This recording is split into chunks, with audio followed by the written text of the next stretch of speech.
IPL season 2025 భాగంగా 41వ match Mumbai Indians versus SRH అయితే రాజీవ్ గాంధీ ఇంటర్నేషనల్ స్టేడియం అయితే హోస్ట్ చేయబోతుంది. ఈ మ్యాచ్ అయితే ఒక ఎగ్జైటింగ్ మ్యాచ్ అని చెప్పుకోవచ్చు. మెయిన్లో ఒక రివెంజ్ మ్యాచ్ అని చెప్పుకోవడానికి ఎక్కువ ఇంట్రెస్ట్ చూపించవచ్చు మనందరం. ఎందుకంటే వాల్కడేలో మన ఎస్ఆర్హెచ్ ప్లేయర్స్ అయితే ఘోర పరాజయం అయితే చూసారు. మెయిన్లో అక్కడైతే Mumbai Indians management mind game ఆడింది ఎస్ఆర్హెచ్ బ్యాటర్స్కు.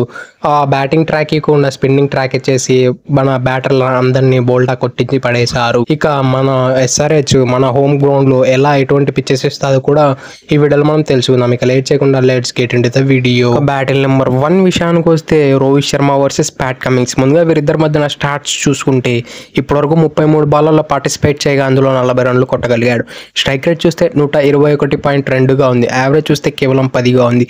అలానే 4 సార్లు అవుట్ చేశాడు ప్యాట్ కమిన్స్ రోహిత్ శర్మ అని. వీరిద్దరి మధ్యన బ్యాటిల్ అయితే టాప్ మ్యాచ్ ఉండబోతుంది. మెయిన్లీ రోహిత్ శర్మ అయితే లాస్ట్ మ్యాచ్ చెన్నై అగేన్స్ట్గా బీభత్సమైన నాక్ ఆడి 76 రన్లు కొట్టి ఒక మ్యాచ్ విన్నింగ్ నాకైతే ఆడాడు. అదే కాన్ఫిడెన్స్ ఎస్ఆర్హెచ్ పైన అయితే డెఫినెట్లీ చూపిస్తాడు. పైగా రాజీవ్ గాంధీ ఇంటర్నేషనల్ స్టేడియంలో అయితే డెఫినెట్లీ ఒక ప్యూర్ బ్యాటింగ్ ట్రాక్ ఇచ్చే అవకాశాలు 200% అయితే ఉన్నాయి. కాబట్టి అక్కడ రోహిత్ శర్మ తన ఆర్మ్స్ని ఫ్రీ చేసుకొని మంచి షాట్స్ ఆడి ఒక 100ని కూడా నమోదు చేసే అవకాశాలు చాలా ఎక్కువగా కనిపిస్తూ ఉన్నాయి. ఇక బ్యాటిల్ నెంబర్ 2 విషయానికి వస్తే Travis Head versus Will Jacks. వీరిద్దరి మధ్యన స్టాట్స్ చూసుకుంటే ఇప్పుడు 19 బాల్లలో పార్టిసిపేట్ చేయగా అందులో 29 రన్లు కొట్టాడు. స్ట్రైక్ రేట్ చూస్తే 152.6గా ఉంది. యావరేజ్ చూస్తే 14.5గా ఉంది.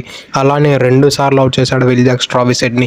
ముంబై ఇండియన్స్ మేనేజ్మెంట్ నుంచి అయితే ఇది ఒక మైండ్ బ్లోయింగ్ డెసిషన్ అని చెప్పుకోవచ్చు. ఎందుకంటే వాళ్ళ దగ్గర టాప్ బౌలర్లు ఉన్నా కూడా ట్రావిస్ హెడ్ని కంట్రోల్ చేయడానికి విల్ జాక్స్ లాంటి పార్ట్ టైం ఆఫ్ స్పిన్నర్తో ట్రావిస్ హెడ్ లాంటి పెద్ద బ్యాటర్ని బౌల్డా కొట్టించారంటే వాళ్ళ మేనేజ్మెంట్ మరియు వాళ్ళ బ్యాక్గ్రౌండ్ టీంకి అయితే హ్యాట్స్ ఆఫ్ చెప్పి తీరాల్సిందే.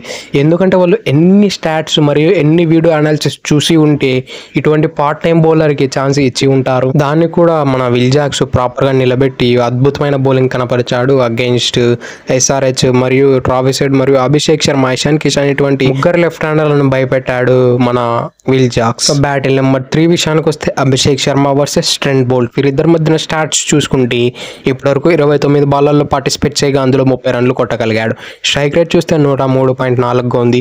యావరేజ్ చూస్తే 15గా ఉంది. అలానే 2 సార్లు అవుట్ చేశాడు ట్రెంట్ బోల్ట్ అభిషేక్ శర్మ అని. ఇదైతే ఒక exciting battle. Mainly Trent Boult ఈ మధ్యన అయితే న్యూ బాల్ ఇవ్వడం లేదు. హార్దిక్ పాండే ఏదో దీపక్ చహార్కి చేస్తున్నాడు. కానీ ట్రెంట్ బోల్ట్ కూడా ఇచ్చినట్లయితే అతడు డెఫినెట్లీ ఆ ఫస్ట్ ఓవర్లో స్వింగ్ను రాబట్టగలుగుతాడు. స్వింగ్ను రాబట్టగలిగితే Trent Boult one of the deadliest bowler in the world. అతడైతే ఏమైనా చేయగలడు విత్ ద బాల్.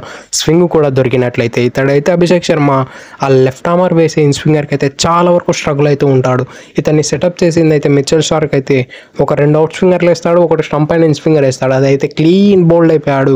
ఒక 4-5 సార్లు మిచెల్ స్టార్క్ ఇతనికి అదే ప్లాన్ వేసి మరీ చేశాడు అవుట్. కాబట్టి హార్దిక్ పాండ్యా దీన్ని చూసి రియలైజ్ అయ్యి బౌల్ట్కి ఒక ఓవర్ ఇచ్చినట్లయితే ఫస్ట్ ఓవర్ డెఫినెట్లీ వికెట్ తీసే అవకాశాలు చాలా ఎక్కువగా కనిపిస్తూ ఉన్నాయి.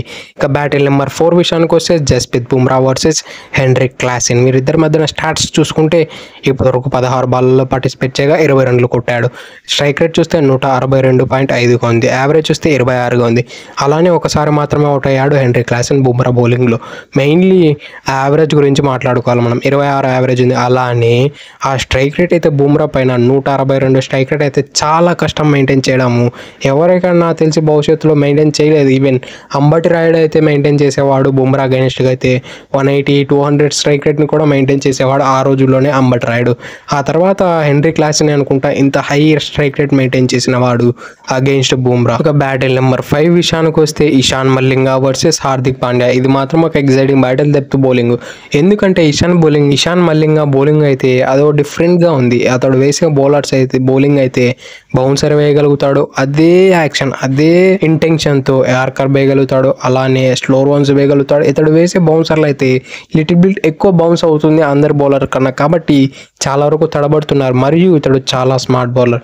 ఇప్పుడు ఇఫ్ ఇన్ కేసు షార్ట్ బాల్లో ఆ స్లో రన్ వర్కౌట్ కాలేదంటే డెఫినెట్లీ ఆ యార్కర్ ఎగ్జిక్యూట్ చేయడానికి వెళ్తాడు. కాబట్టి ఆ స్మార్ట్నెస్ చాలా తక్కువ మంది బౌలర్లో ఉంటుంది. అందులో ఇషాన్ మల్లింగ కూడా చాలా ఎక్కువగా కనిపిస్తుంది. ఈవెన్ హార్దిక్ పాండ్యా అయితే అంత పెద్ద ఫామ్లో అయితే కనిపించలేదు. ఇంటర్నేషనల్ మ్యాచెస్లో అయితే ఈ ఐపీఎల్ ముందైతే చాలా మంచి ఫామ్ ఫామ్ చూపించాడు. ఐపీఎల్ అయితే పెద్దగా చూపించలేదు. ఆర్సీబీ అగైనెస్ట్గా అయితే చాలా బాగా ఆడాడు, కానీ ఆ తర్వాత చెప్పుకోదగ్గ పర్ఫార్మెన్సెస్ అయితే హార్దిక్ పాండ్యా నుంచి రాలేదు. బహుశా ఆ కెప్టెన్సీ ప్రెజర్ ఏమన్నా తల మీద పెట్టుకున్నాడేమో, కానీ బ్యాట్ నుంచి అయితే మంచి పర్ఫార్మెన్స్ రావడం, కానీ బాల్తో అయితే బీభత్సం సృష్టిస్తున్నాడు. 5 వికెట్ ఆల్ తీస్తాడు, అలానే వికెట్స్ అయితే పడగొడుతూనే ఉన్నాడు విత్ ద బాల్. అయితే దట్స్ ఇట్ ఫర్ టుడే. ఇలాంటి మరెన్నో వీడియోల కోసం మన ఛానల్ సబ్స్క్రైబ్ చేసి డైలీ ఫాలో కండి. Thank you for it. Have a nice day.